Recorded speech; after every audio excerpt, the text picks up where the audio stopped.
Hello, beauty. Welcome back to Kriscaz, the podcast. Today's episode is a really juicy one. We are diving in to the matrix, what it is, what it stands for, how to tell when you are feeling its pressures, and how to step outside of the matrix. How many of you have ever felt that you were living a life and going through these routines and going through these habits and just kind of living the way you've been taught or told is the appropriate way of living? But then some days you wake up and you're like, well, why doesn't this feel the best? Why doesn't this feel fulfilling? Why doesn't this feel activating? Why do I feel like my energy is drained?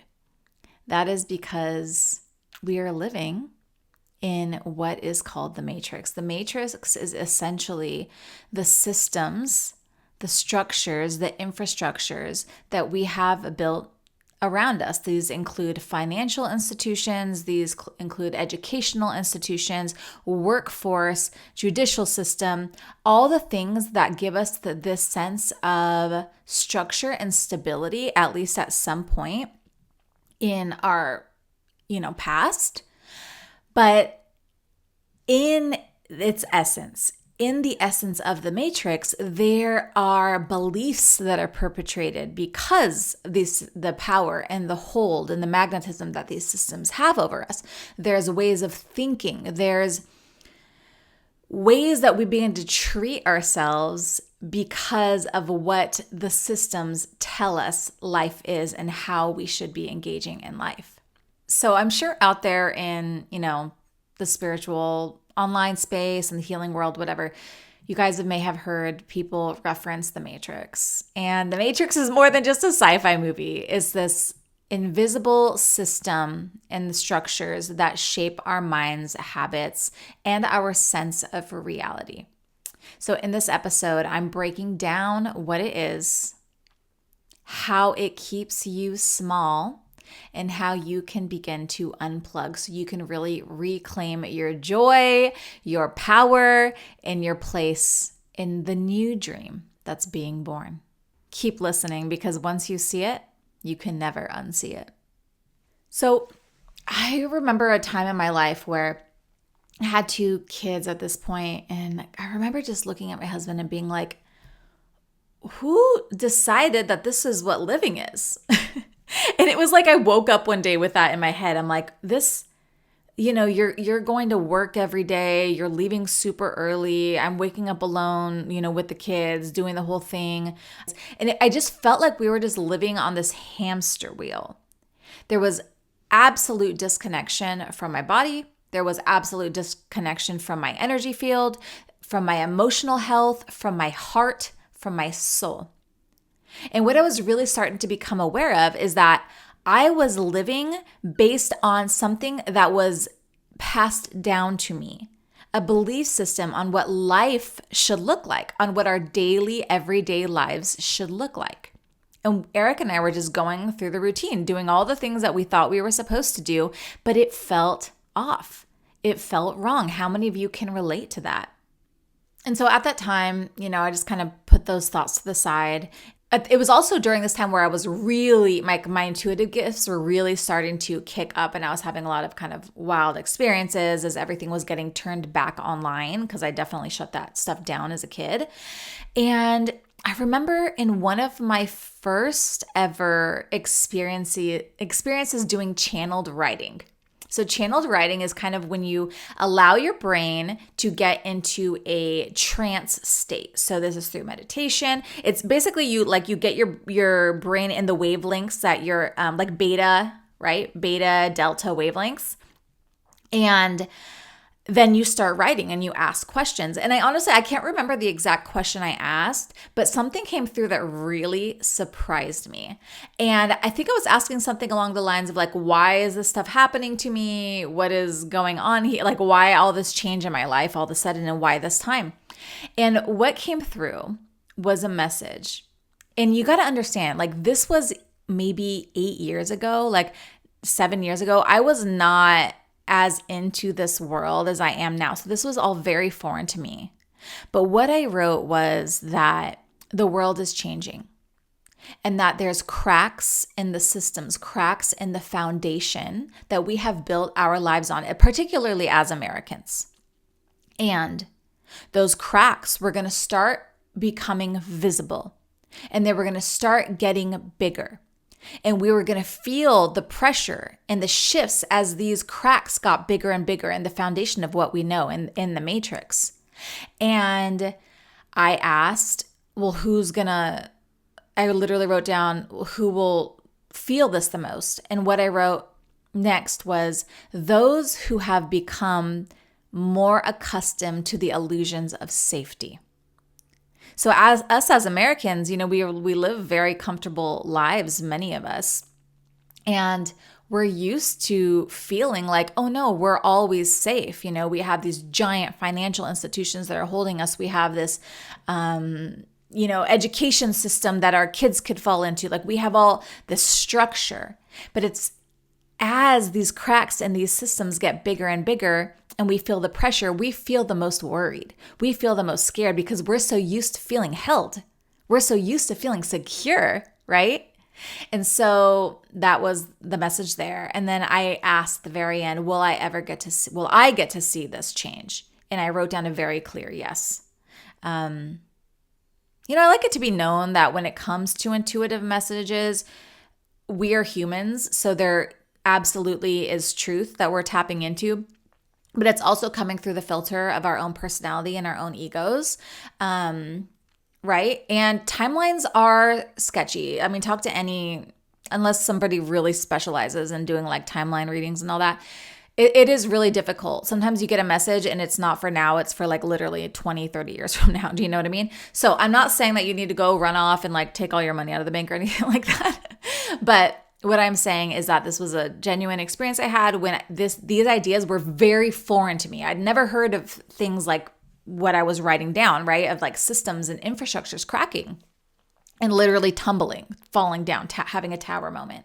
And I think right now, especially as we've entered the age of Aquarius, these cracks are becoming more evident. We're having less and less trust in our system of government. We're having less trust in financial institutions. I mean, my husband and I purchased our house over 10 years ago, and thank God we did that. Otherwise, here in San Diego, it's so difficult for people even our age. My husband's in his early 40s to buy a house. It is not what it used to be. So these institutions we mentioned, like, financial institutions, housing markets, all that, where our parents felt so secure and like these things really helped and support them and gave them a leg up in life, we don't have that anymore. It's not the same. It's so much more difficult, and the gaps are getting bigger and bigger and further away. So that old dream is dying, and we are feeling it. We're feeling it in worry. We're feeling it in stress. We're feeling it in, bills haven't gone away just because the housing market and financial institutions aren't serving people the way, and the workforce isn't serving people the way it used to. We still got bills to pay. Inflation is still on the rise, right? Things are getting more and more expensive. And so we're starting to feel that tension out in the world more and more. And what we are feeling is the matrix. It's the matrix crumbling. As the matrix begins to, right? So the matrix, think of it like this big inherited system of structure, control, that were lots of beliefs. Like, for example, one belief that we could inherit from the matrix is that we need to value progress or work over the individual, over the cues and signs of our body that we're working too much, that we need to value quantity over quality, right? So it's those kinds of things that get perpetuated by the system. And so we find ourselves in the space in between the dreams. If the matrix was a dream that at one point may have worked, we are in between the old dream and the new dream that is yet to take root. And in this in-between space, we feel the collapse. We feel the chaos and the uncertainty. but we also feel the possibility. We're going to get into the new dream at the end of this episode, but I want to continue talking a little bit more about the matrix with you guys here. I just finished a 16-week medicine woman studies and trainings with Mari Lushin, and it was absolutely amazing. It literally was life-changing. And in one of the calls that we had, we were connecting with Jaguar spirit. The Jaguar is the spirit animal of the West. And the West is all about this realm, this plane, the 3D, the human, what is right now. And we did a meditation together. And in this meditation, I had one of the most powerful experiences, also with channeled writing, that I've ever had. I heard the Jaguar's voice very clearly. The Jaguar really speaks to me in a very clear and concise voice, which is very Jaguar. It's very straightforward. It's very blunt. It doesn't waste energy. It's very powerful. And the intention that we had as the group was to journey, to do some shamanic journeying with and to the Jaguar and get some answers. And I can't remember the specifics of the questions that we asked, but it was something along the lines of, what is contributing to, the suffering of humanity right now? And I want to read you guys what I wrote down, because these are all direct reflections that are happening from the dying of the Matrix. And also, we're going to turn these around to give ourselves some tips and some tools to work with as we all lean into the new higher dream. Okay, so I literally have my journal in front of me right now from that shamanic journey. What the Jaguar spirit told me is that one of the things that's contributing to humans right now becoming more sick and suffering more as the matrix crumbles is that they seek that, or we are accustomed to looking for power outside of us. We touched on this a bit, right? That security in the systems, that trust that everything is going to be okay because, I want to use the example hospital, but I think a lot of us are really jaded on the health systems. But, let's go back to banks, like thinking that everything is going to be okay. So we're always, what the Matrix did is it taught us to look for that security externally. And when we become subconsciously in the habit of looking for security and power externally, you can be sure that we're going to apply the same subconscious inheritance to other areas of our lives, spiritually, emotionally, relationally. These beliefs are going to seep into us. So that was one, looking for power outside of us. Number two, humans can be fearful of their own power. Literally getting chills right now because this is one of the biggest things that I see in healing sessions and in working with my long-term coaching clients is there is this inherited fear of knowing how powerful and brilliant and fiery and loving that we really are. Just us, ourselves alone. And there's times where we may glimpse that power. And oftentimes it scares us. It scares our ego. And it makes us want to hide because what happens if we're powerful? When we're powerful, we are seen. When we're powerful, we are listened to. When we're powerful, we direct, right? We offer advice. We offer guidance. We offer mentorship. When we're powerful, we have to use our voice. We have to speak, express, share. And that scares us. And subconsciously, what the Matrix has done is made it so the illusion of power outside of us is so much more comfortable. And so we've gotten used to being like, oh, no, like they have it, right? Like they've got all the power. I don't. So that we don't have to take the responsibility for our own power. That's number two. Number 3 for what is contributing to human sickness as the matrix crumbles is overstimulation. In this world of noise and distraction and news that is less like news and more like feeding us our same beliefs over and over again so we can validate the ego, it is causing sickness mentally and spiritually. It is making us more accustomed to noise and chaos of television, of just media in general, than to silence. Number 4, self-distrust of what they already know. So this to me, it kind of feels a little bit aligned with the fearful of our own power, but this is a specific line that I heard. So self-distrust of what we already know. There are things that you already know that you keep talking yourselves out of. There are things that you already know that you keep looking for answers for out in the world, asking for another sign from God, doing more prayers about. You already know the answer. And it's wasting energy. It's leaking energy. And number 5 I wrote down was really simple. It was fake food.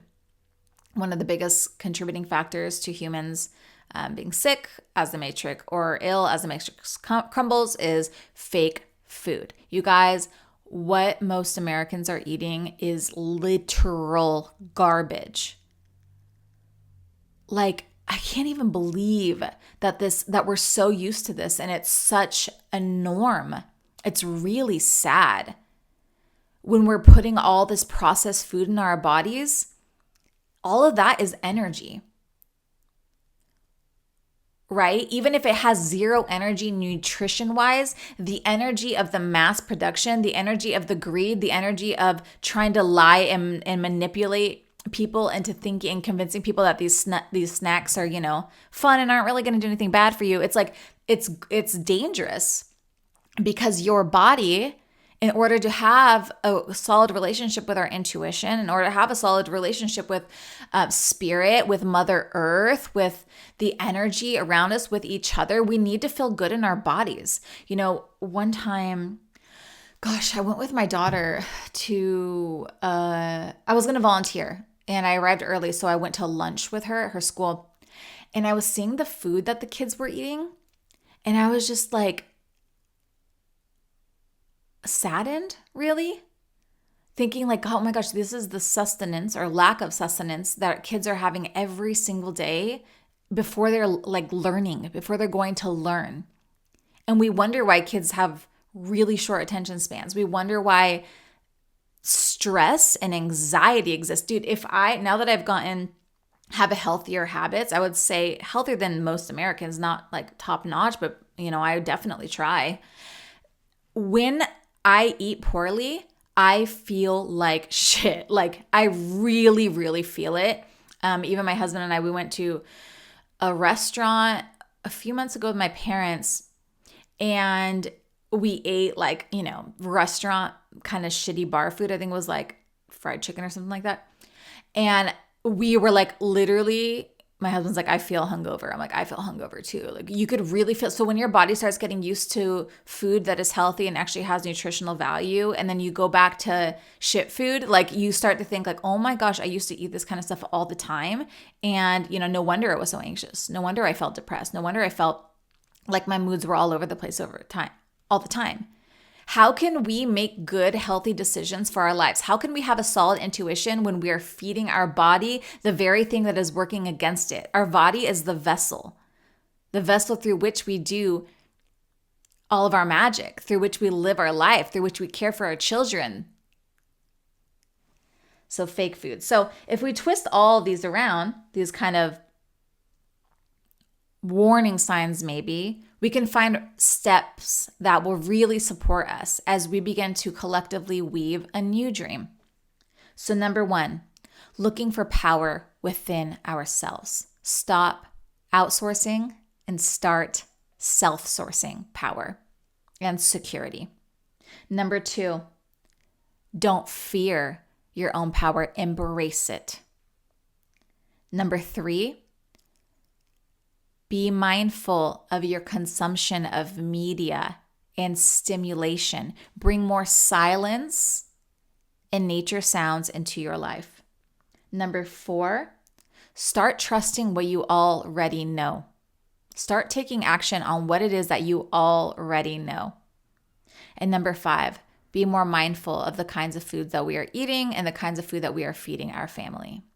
So I want to tell you guys a quick story.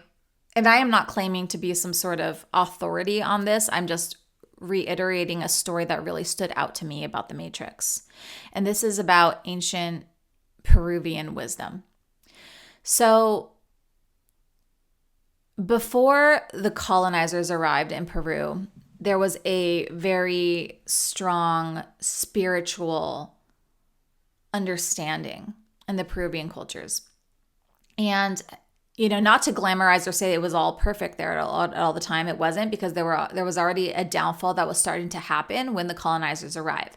But because they were so in touch with energy, because they had their seers and their prophets, they knew that something was coming. It was like a poison that was coming. It was a mindset. It was a belief system that was coming, that was going to poison the people. This is the Matrix.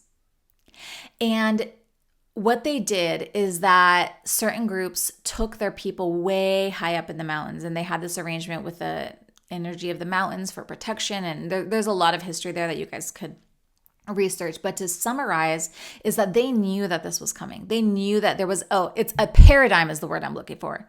That there was a new paradigm that was going to come, that it was going to contribute to making people sick, to doing damage in this world.